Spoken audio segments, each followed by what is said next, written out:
You're the reason I love being stuck in traffic. Now back to Pam and Gary on WHBC. Medical expert and senior staff physician at Jinsol, a body chemistry company, is Dr. Molly Maloof on the phone with us, and we're going to be talking obesity for the next few moments. Good morning, doctor. Good morning. How are you? Well, I'm doing okay, but I'm feeling a little guilty for not exercising, and you're going to make me feel even worse, aren't you? I'm going to try not to. Okay, appreciate it. So a new study suggests that it's under-exercising, not the counting of calories we should be doing, huh? We should be exercising more? We should all be exercising more. The study did show that we're doing about 30% less movement than we were in the late 80s. But if you actually look at the numbers, according to the Department of Agriculture, Americans have actually been eating around 500 calories more since 1970. What is that about? Is that us getting bigger portions? I noticed that, the supersized meals that you get at these fast food, I know that's probably a dirty word to you, fast food, but... well, yes.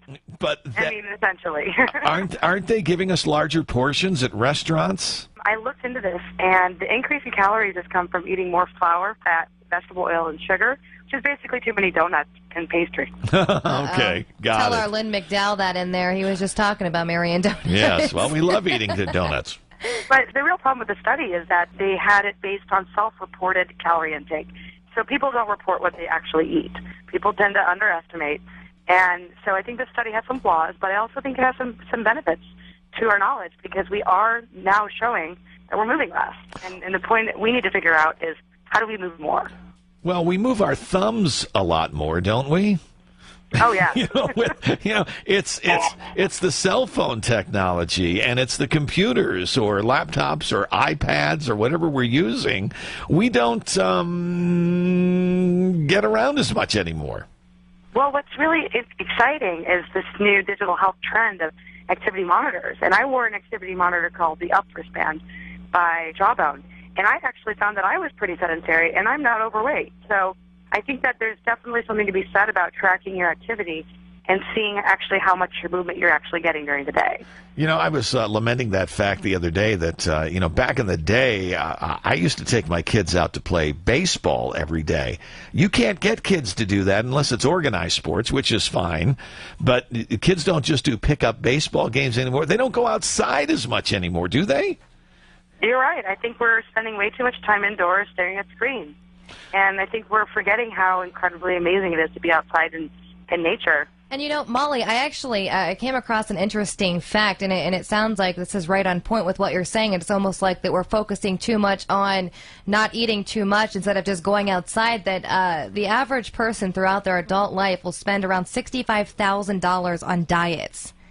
Wow. And trying different dieting techniques. Yeah, I think that nutrition is number one to weight loss, but I also think that if you can get 10,000 steps a day, which is by no means an easy goal, but just walking more can make a massive, massive difference in your metabolism. But I think the thing that we notice at GeneSolve a lot is that our patients sometimes feel so terrible that they don't have enough energy to actually get moving. So what we focus on is getting them to a point where they feel like they have enough energy to get out and get moving. Sure. Oh, I'm sorry. I was contemplating whether I'm going to walk up the stairs or down this morning. I can't decide if I want to do that at all. I feel like that sometimes. I really do. How sad right. is it? A lot of people don't understand how complicated weight loss is. It's not as simple as calories in, calories out. It's also what are you eating and how are you spending your time moving. There's things that you can do that are smaller and easier, like sprints, or just literally walking more, that can make a huge difference in your body's ability. Taking the stairs instead of the elevator, yeah.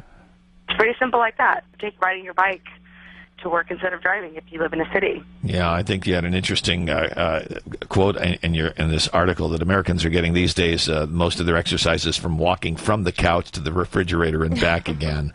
That's so sad that we've gotten to that place in society. So any quick recommendations that we can do that can help us out? I really like activity monitors because it gives you insight to how much you're actually moving. So there's just so many different choices. And then talk to your doctor about how much movement you should be getting, and talk to your doctor and form a relationship with them about your exercise and your nutrition, because they're your partners in health. Well, thank you so much. We appreciate it. This is Dr. Molly Maloof, and has been talking to us about getting healthy this morning. Thank you so much, Doctor. Thank you. Thanks. Broadcasting live from downtown Canton, Ohio since 1925. You're listening to WHBC AM Canton, a Digity property. We live here too. News Talk 1480, WHBC.